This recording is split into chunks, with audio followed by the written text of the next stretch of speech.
ప్రతి పండుగకు ఒక ప్రత్యేకత ఉంది. ఆ పండుగలలో ఉగాది తెలుగు సంవత్సరానికి నాంది. ఇది తెలుగు, కన్నడ ప్రజలకు కొత్త సంవత్సర ఆరంభం. ఉగాది అంటే యుగాది అంటే ఒక నూతన యుగానికి ఆరంభం అని అర్థం. ఇది చైత్ర శుద్ధ పాఠ్యమి రోజున జరుపుకుంటారు.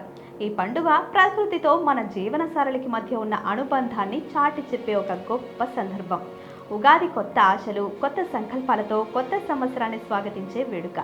ఈరోజు ప్రజలు ఇళ్లను శుభ్రం చేసి, మామిడాకు తోరణాలతో అలంకరించి, నూతన వస్త్రాలు ధరించి పండుగను ఆనందంగా జరుపుకుంటారు.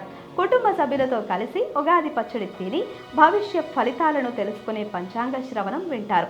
ఉగాది పండుగలో ఉగాది పచ్చడి అత్యంత ముఖ్యమైనది. ఈ పచ్చడిలో 6 రుచులు ఉంటాయి.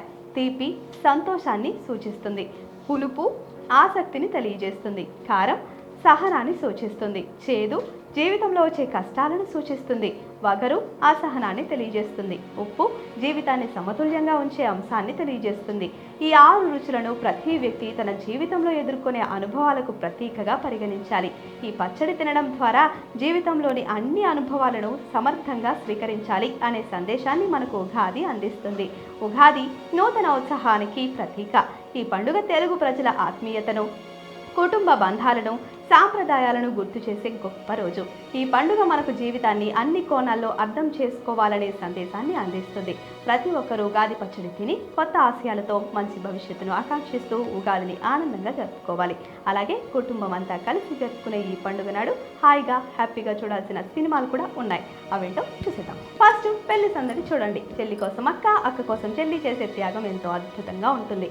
అలాగే ఈ సినిమాలో శ్రీకాంత్ క్యారెక్టర్ కూడా బాగుంటుంది. ఇక సినిమా అంతా పెద్ద నటులు, ఆ పెళ్లి సందడి, పాటలు ఇలా అన్నీ చాలా బాగుంటుంది ఈ సినిమా. అలాగే శర్వానంద్ శతమానం భవతి కూడా చాలా బాగుంటుంది. ఆ సినిమాలో పెద్దవాళ్ళ బాధని చక్కగా చూపించారు. పిల్లలు రెక్కలొచ్చి విదేశాలకి ఎగిరిపోతే అమ్మా నాన్న ఎంత బాధపడతారో చూపించి, కనీసం పండుగలకైనా పిల్లలు సొంతూర్లకు రావాలి అని చూపించారు. ఇక గుండమ్మ కథ. ఈ సినిమా కూడా ఖచ్చితంగా చూడాలి. హ్యాపీగా ఫ్యామిలీ అంతా కలిసి చూడాల్సిన సినిమా ఇది. ఎన్టీఆర్ ఇంకా ఏఎన్ఆర్ వాళ్ళకి నచ్చిన అమ్మాయిల కోసం ఎంతగా కష్టపడతారో చూపిస్తారు. ఎన్టీఆర్ పనివాడిగా చేరి సావిత్రిని పెళ్లి చేసుకుంటాడు. అలాగే గడుసు గుండమ్మకి ఒక గుణపాఠము నేర్పిస్తాడు. ఇక లాస్ట్కి శ్రీనివాస కళ్యాణం. నితిన్ ఇంకా రాశికన్నా నటించిన ఈ సినిమాలో పెళ్లి యొక్క ప్రాముఖ్యత చూపించారు. అసలు పెళ్లి ఎలా జరగాలో, పెళ్లిలో జరిగే ప్రతి వేడుక ఎలా జరగాలో, అలానే ప్రతి మంత్రానికి, ప్రతి తంతులకి ఎంత విశిష్టత ఉంటుందో చూపించారు. ఇలా ఈ సినిమాలు చూస్తూ ఉగాది పండుగను హ్యాపీగా జరుపుకోండి. Please subscribe to the channel and download the Politicos app from the links in the description.